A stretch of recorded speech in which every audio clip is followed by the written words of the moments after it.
Bom dia, meus irmãos e irmãs. Vamos abrir as nossas Bíblias.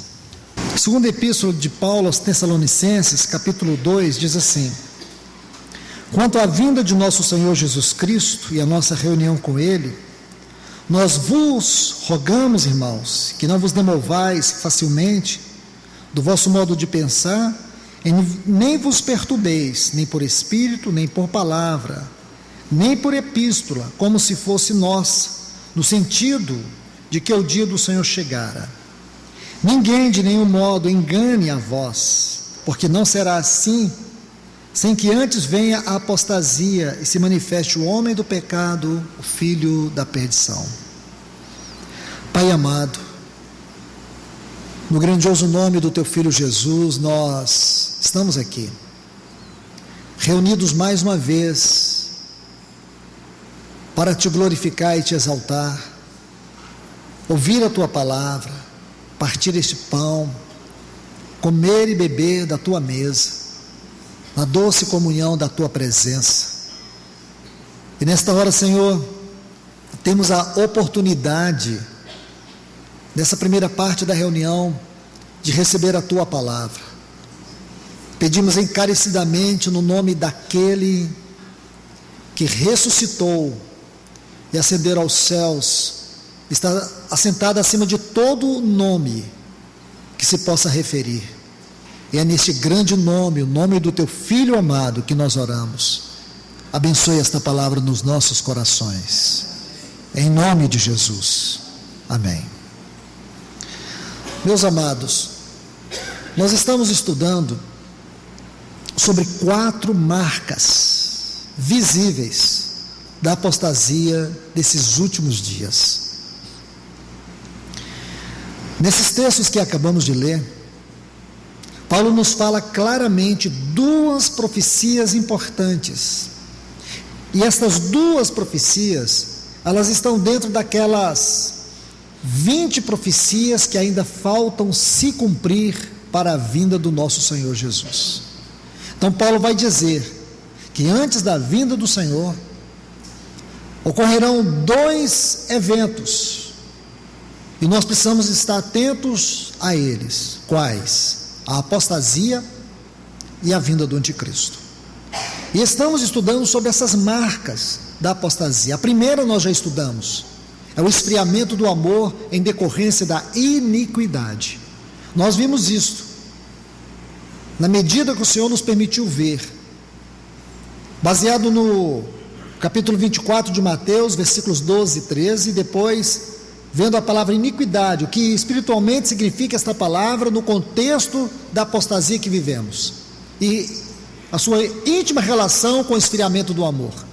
Hoje nós temos visto que o amor esfriou. Não é o amor dos ímpios, porque a palavra amor aqui em Mateus 24 é ágape. Este amor é uma pessoa. Este amor é a essência de Deus. Nós encontramos uma explicação para este texto em 2 lugares, basicamente, que eu creio que de maneira plena vai nos ajudar a entender o sentido dessa palavra. Romanos 5,5, quando diz que o amor de Deus é derramado no nosso coração pelo Espírito que nos foi outorgado. Este amor aqui é ágape, é o amor, não o amor de Deus, é o amor que é o próprio Deus. Deus é amor. Toda a essência do ser de Deus é amor. Amor é o que define Deus. Então Deus é amor. Esse amor que é Deus, ele nos foi outorgado pelo Espírito.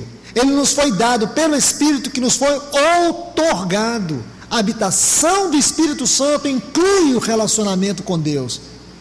E é este amor que vai nos ajudar nas virtudes morais e santas do Senhor Jesus, que são formadas no nosso caráter, porque transformação é isso.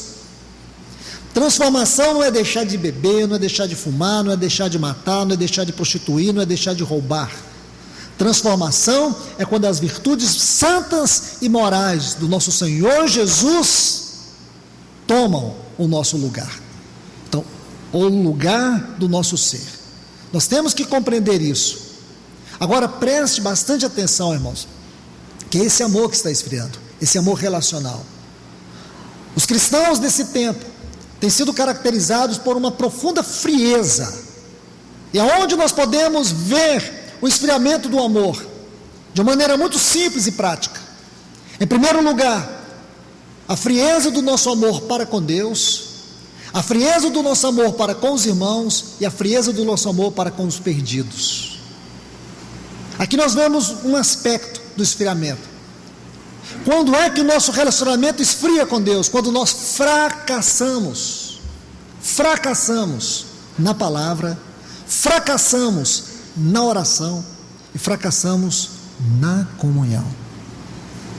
Todas as vezes que nós fracassamos, seja na palavra, seja na comunhão, seja na oração, é porque o nosso relacionamento com Deus já fracassou. Você pode dizer que ama a Deus. Só existe uma maneira, biblicamente falando, prática, para você dizer isso.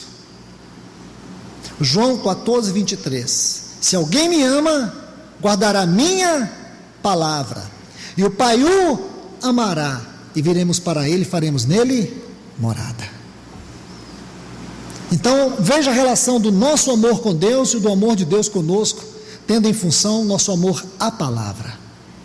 Amar a palavra não é gostar dela, não é dizer realmente, a Bíblia é um livro sagrado.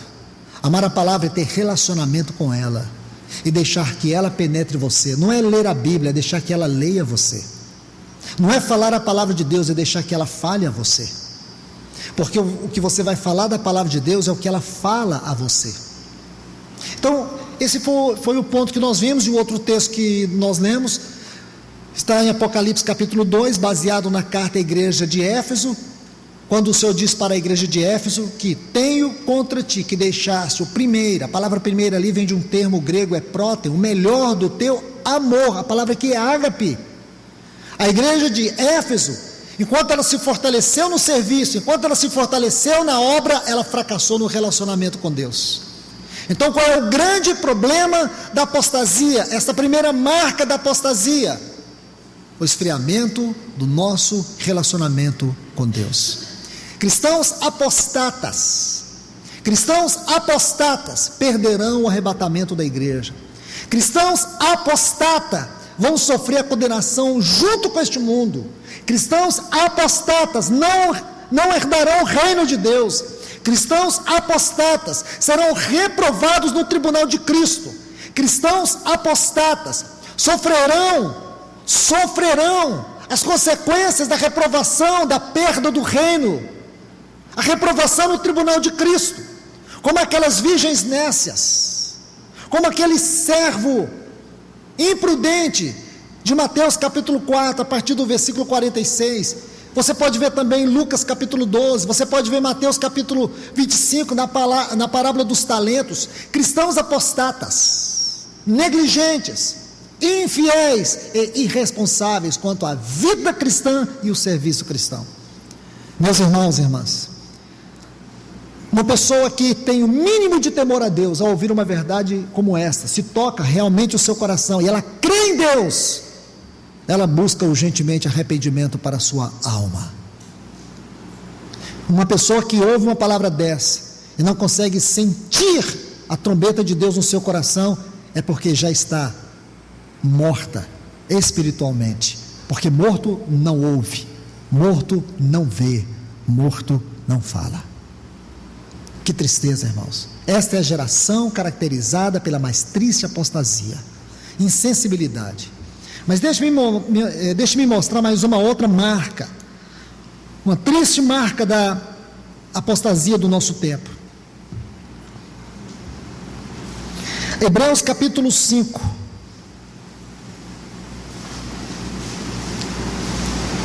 Vamos ler os versículos 11 até 14, e depois o capítulo 6, e os versículos 1 e 2.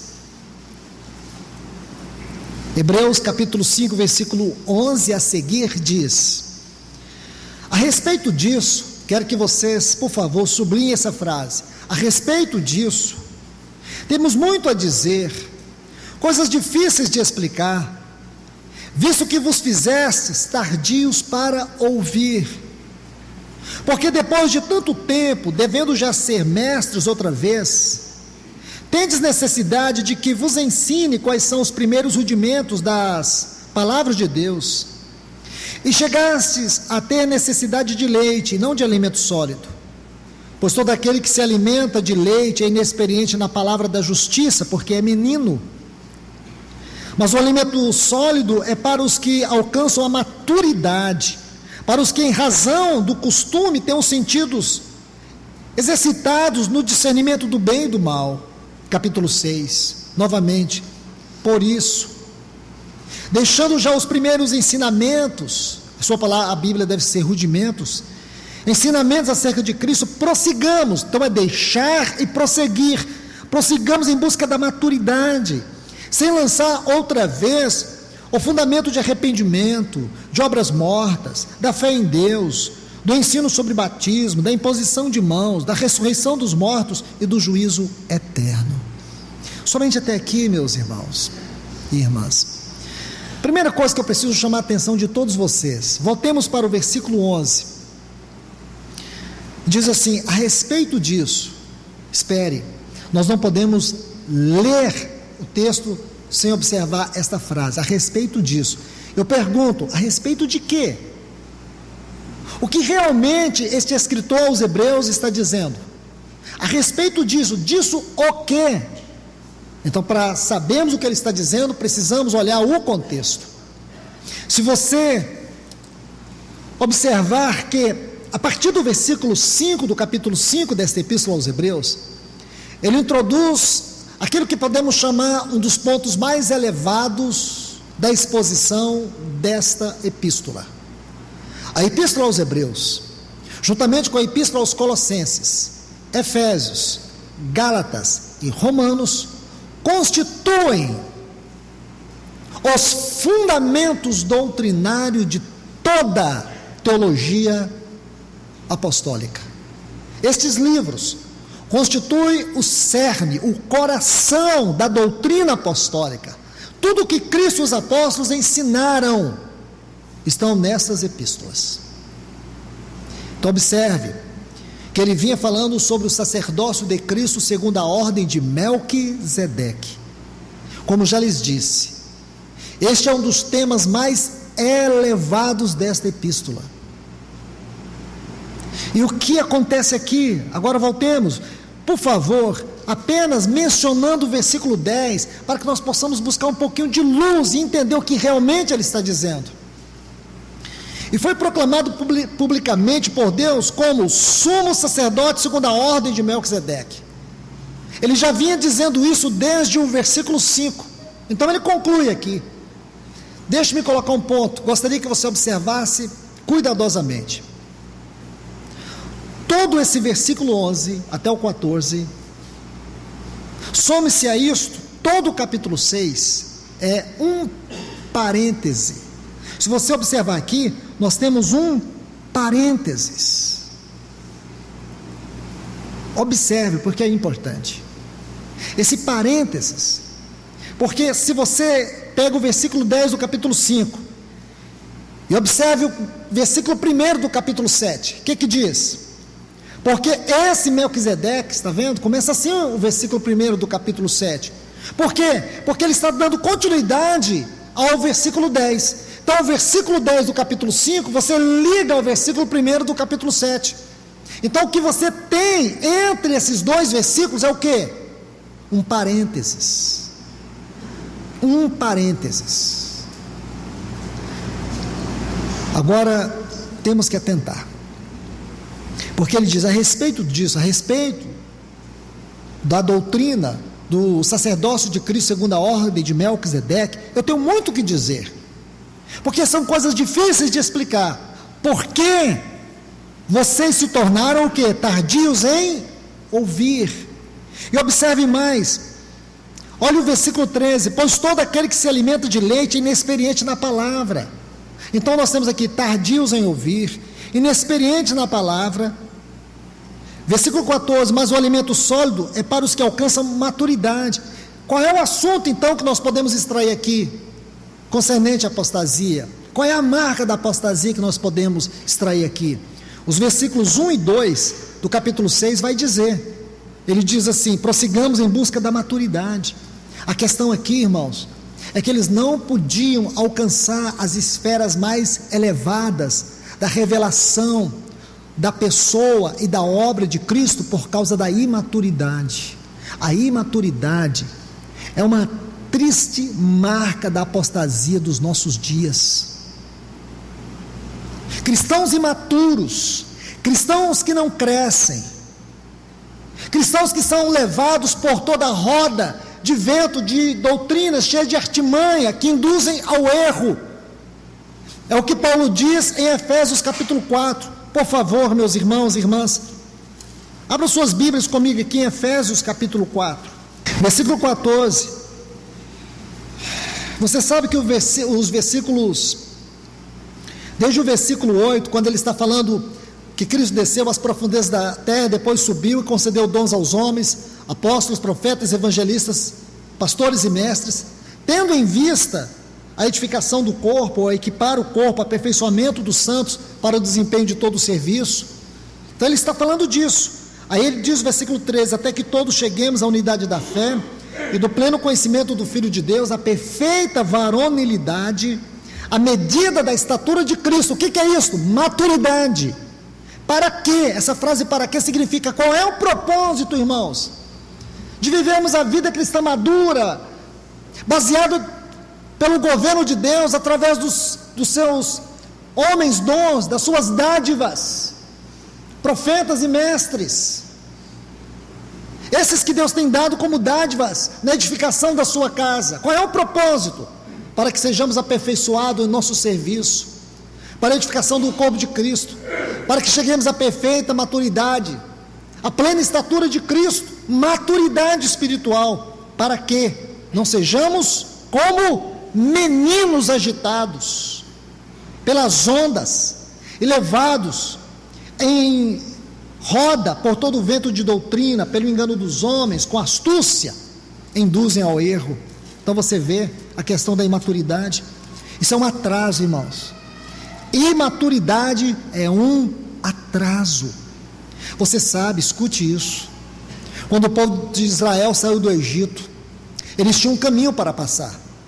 Sabe qual era o caminho? O caminho dos filisteus. Sabe quanto tempo eles gastariam? 3 meses. Mas Deus não permitiu que eles passassem pelo caminho dos filisteus. E por que Deus não permitiu? Porque se eles tivessem passado pelo caminho dos filisteus, Deus sabia muito bem que aquele povo não iria resistir.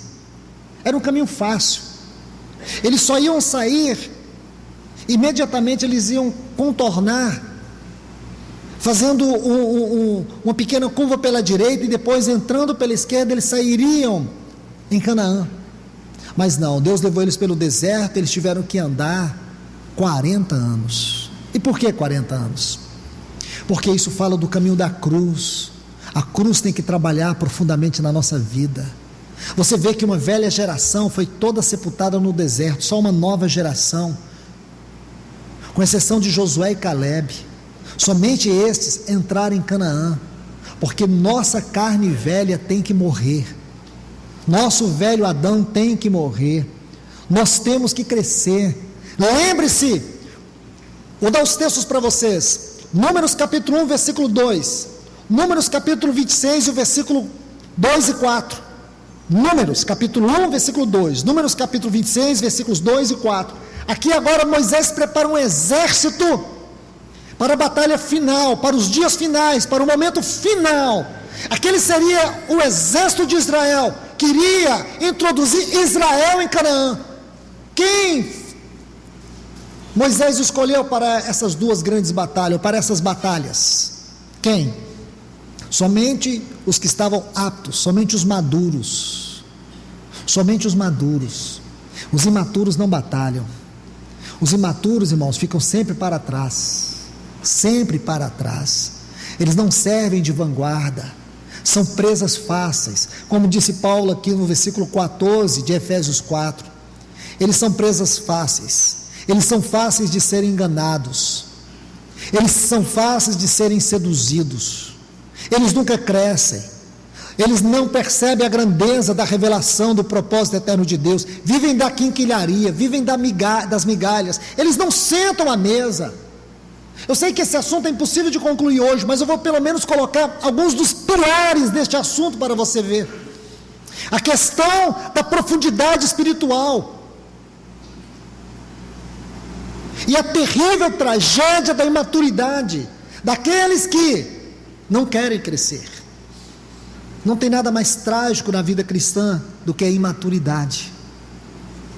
Pessoas que têm dificuldades de ouvir, tardios em ouvir, a palavra aqui é preguiçosos. Eles não têm a mente, as faculdades exercitadas.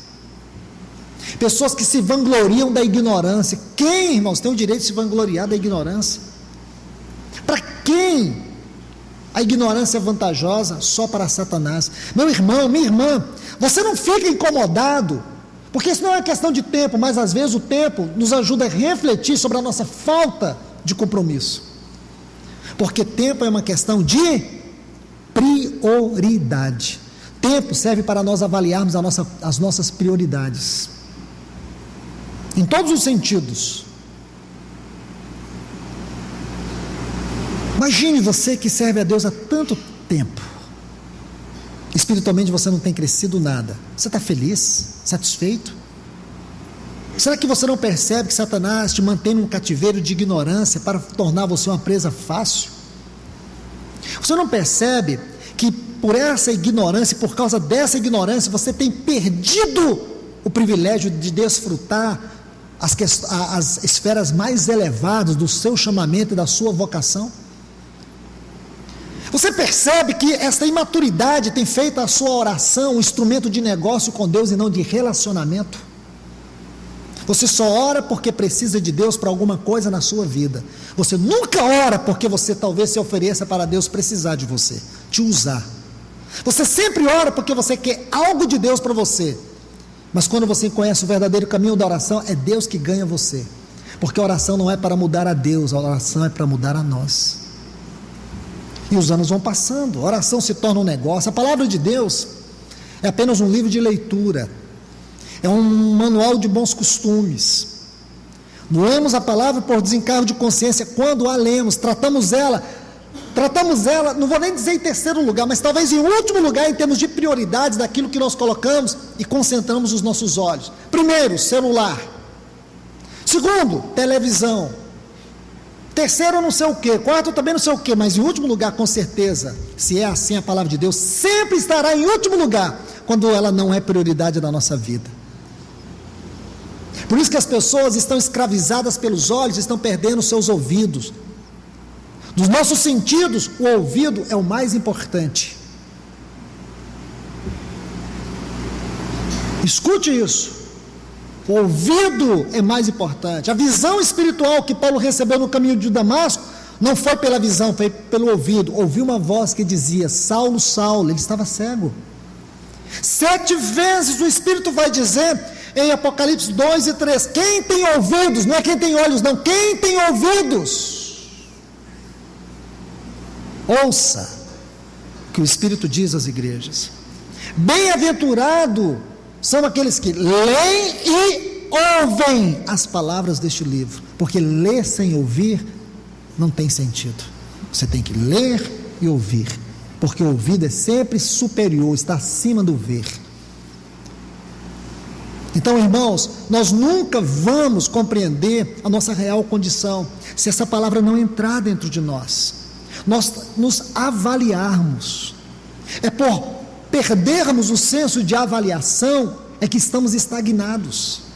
É por perder o senso de avaliação é que estamos perdidos no nosso mundo cheio de complexidades, de problemas, de lutas, de desafios que nós não sabemos o que fazer. Corremos como uma barata tonta, desculpe minha expressão, sem saber para onde ir. E por quê, irmãos? Por quê? Imaturidade.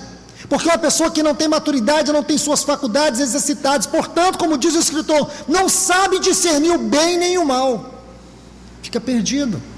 Discernimento é um dom que revela, é um dos dons do Espírito. Palavra do conhecimento, palavra da sabedoria, discernimento de espírito. A palavra espírito aqui é genérico, toda forma de espírito, toda esfera espiritual. Discernimento dos três dons que revelam, palavra da sabedoria, palavra do conhecimento e discernimento é o mais elevado.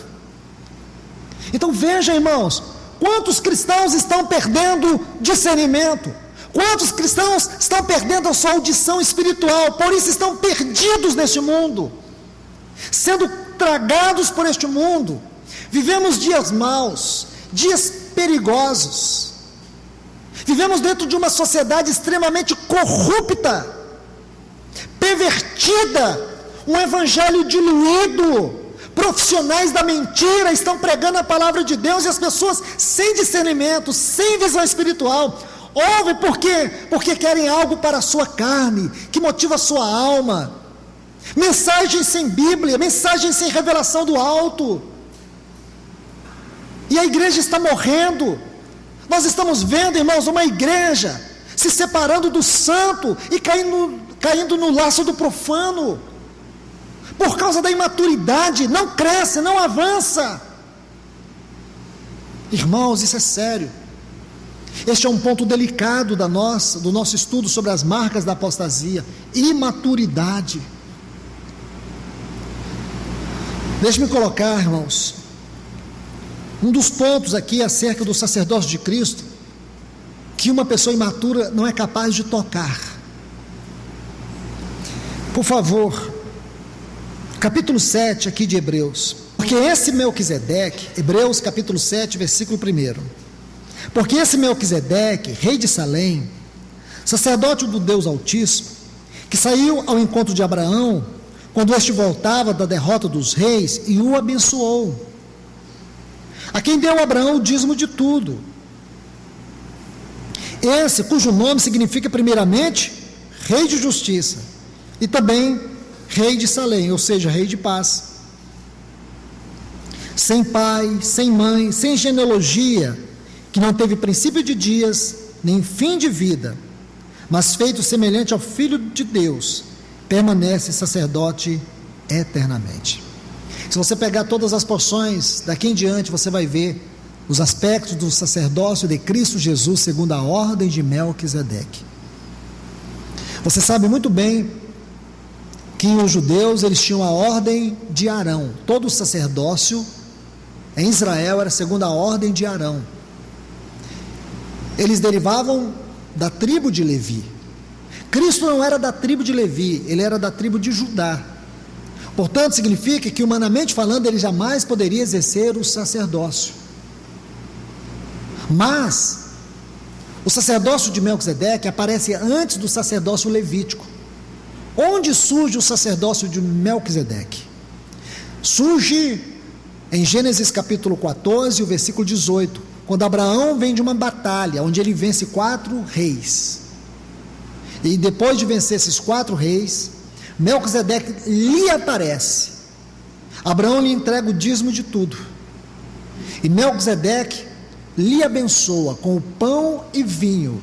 O pão e o vinho são os 2 elementos da mesa do Senhor, que nos fala da carne e do sangue do nosso Senhor Jesus Cristo, que lá na cruz foi entregue por nós.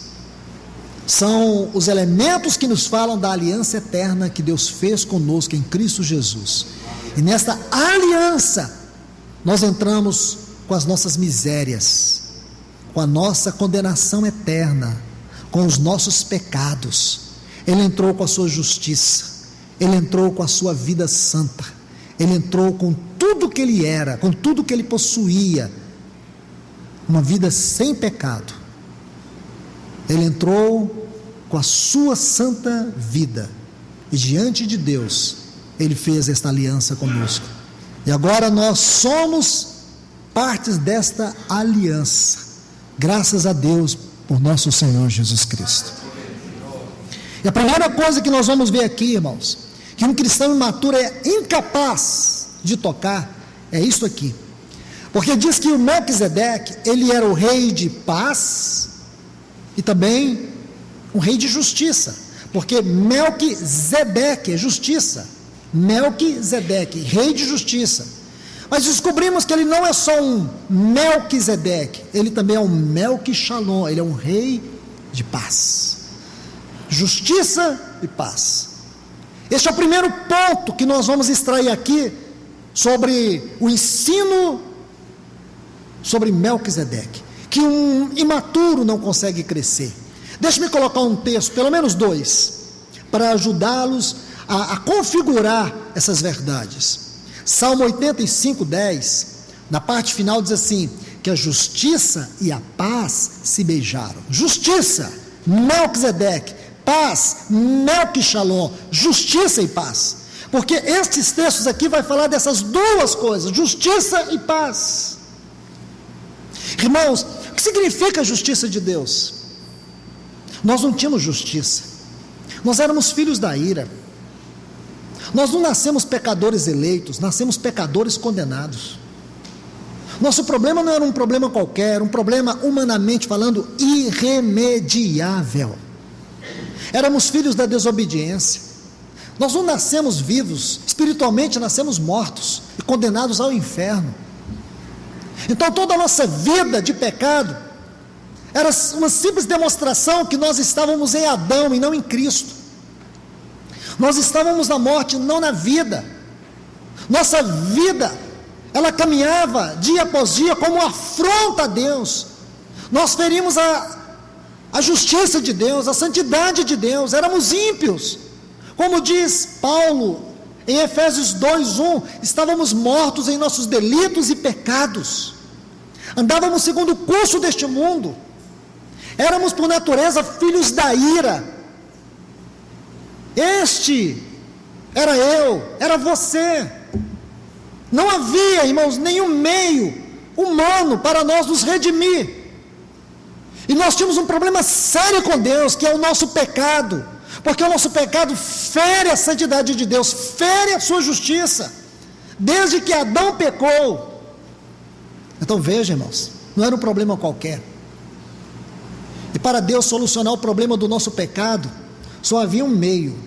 Ele não poderia fazer isso baseado no seu amor, porque isso não era suficiente. Ele deveria em primeiro lugar satisfazer a sua justiça. E quem poderia satisfazer a justiça de Deus? Os anjos. Mesmo se nós vivêssemos toda a vida lutando para não pecar, poderíamos alcançar uma vida que satisfaria a Deus? Jamais.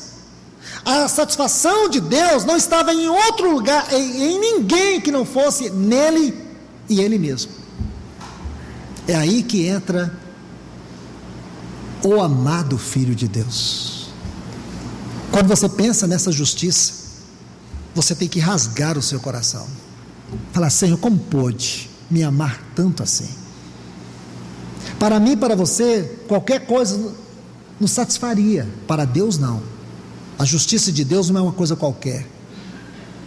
A glória de todos os seus atos, a beleza externa de todas as suas obras, a expressão perfeita do seu caráter é justiça. Justiça é o caráter de Deus. Então o que Deus fez? Ele enviou o seu Filho para morrer por nós. Mas como assim morrer por nós? Nós, pecadores? Sim, porque Deus prova o seu amor para conosco, pelo fato de ter Cristo morrido por nós, sendo nós ainda pecadores. Mas como Ele pode morrer por nós, sendo nós ainda pecadores? Aí, segundo aos Coríntios capítulo 5, Paulo vai dizer assim, no versículo 21, aquele que não conheceu o pecado, Deus o fez pecado por nós, para que nele fôssemos feito justiça de Deus. Ah, irmãos, nossa justiça não são os nossos atos, nossa justiça é uma pessoa. 1 Coríntios 1,30 diz que Ele se tornou da parte de Deus a nossa justiça. Justiça, irmãos. Romanos 5,1, esse é o segundo texto que eu quero dar.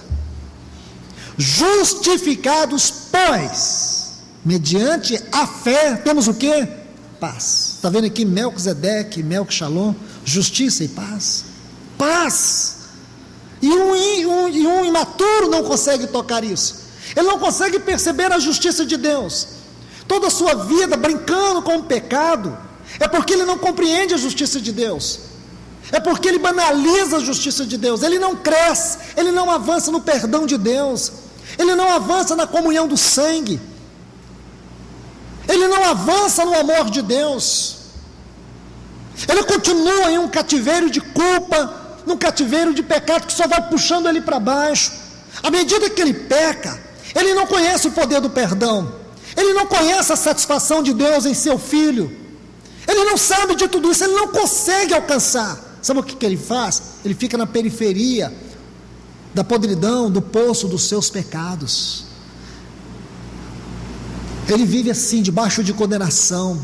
Aí sabe o que Satanás diz para ele? Você não consegue. Está vendo aí? Você comete os mesmos pecados.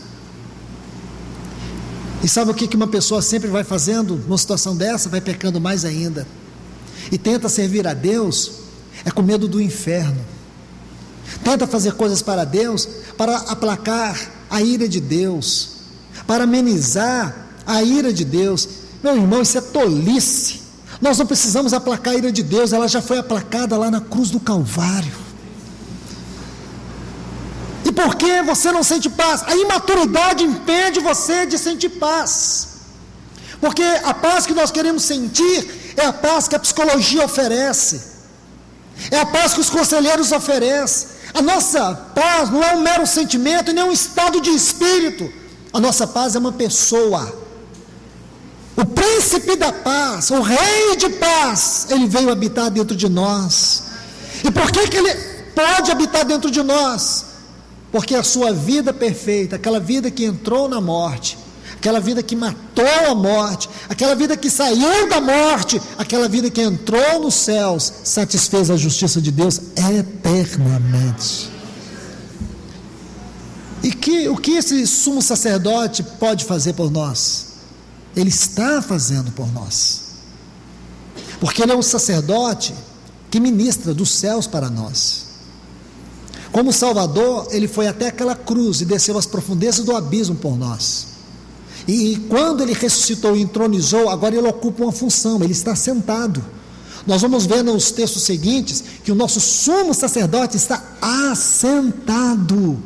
E por que ele está sentado? Ele descansa sobre o trono da sua obra, porque tudo já está consumado. Entender isso, irmãos, é uma questão de maturidade. Não é só ouvir, é entender, é absorver, é viver. É aí que você vai conseguir vencer o pecado quando ele te derrubar. É aí que você vai perceber que a sua luta contra a carne e o sangue consiste em andar no Espírito. Andar no Espírito. E como é possível isso, irmãos? Este sumo sacerdote que ministra a Deus para nós. Os sacerdócios levitas, eles ministravam a Deus. O sacerdócio de Melquisedeque ministra de Deus. Que o Senhor nos ajude, irmãos.